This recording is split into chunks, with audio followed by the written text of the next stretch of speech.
আসতে চান না।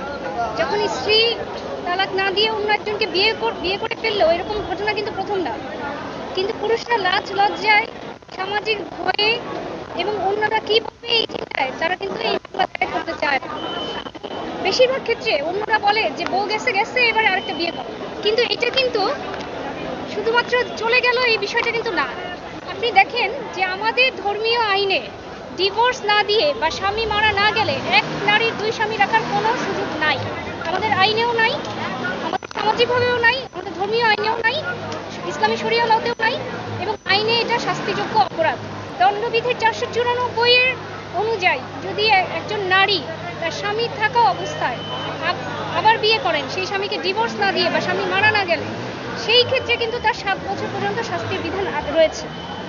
এই বিষয়ে যখন আমরা মামলা দায়ের করি, আমরা মামলাটা মূলত দায়ের করেছি যেন সমাজে এই মেসেজটা যায় যে সবাই শুধুমাত্র অপরাধ করে চলে গেল আর আমি মেনে নিলাম, সেটা হবে না। একই বিষয় যদি একজন নারীর সাথে হয়, সমাজ কিন্তু খুব সিম্প্যাথির চোখে দেখে।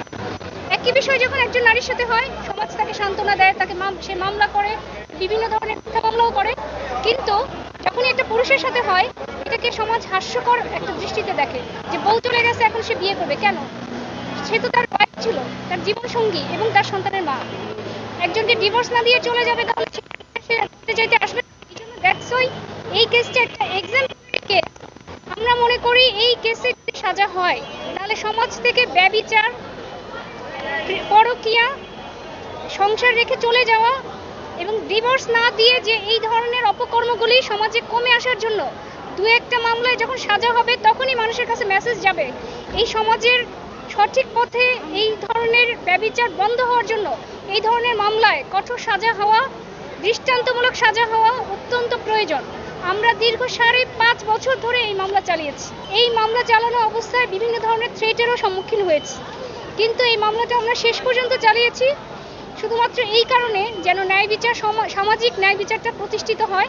আমরা কোর্টের উপর সম্পূর্ণ আস্থা রাখি যে এই ধরনের মামলায় যদি বিচারের মাধ্যমে, কঠোর দৃষ্টান্তমূলক সাজার মাধ্যমে যদি ন্যায় বিচার প্রতিষ্ঠিত হয়, তাহলে সমাজে এই ধরনের অন্যায়, অরাজকতা ও অপকর্ম কমে আসবে।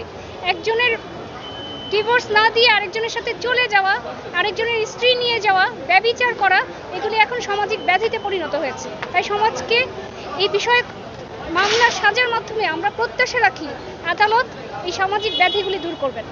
এই মামলায় 497 ধারায় এবং 98 ধারায় নাসির হোসেন অন্যের স্ত্রীকে প্রলুব্ধ করে নিয়ে গেছেন এবং ব্যভিচারের সম্পর্ক করেছেন। একটা বিয়ে থাকা অবস্থায় সেকেন্ড বিয়ে করলে কোনো নারী, সেই সেকেন্ড বিয়েটা হচ্ছে অবৈধ।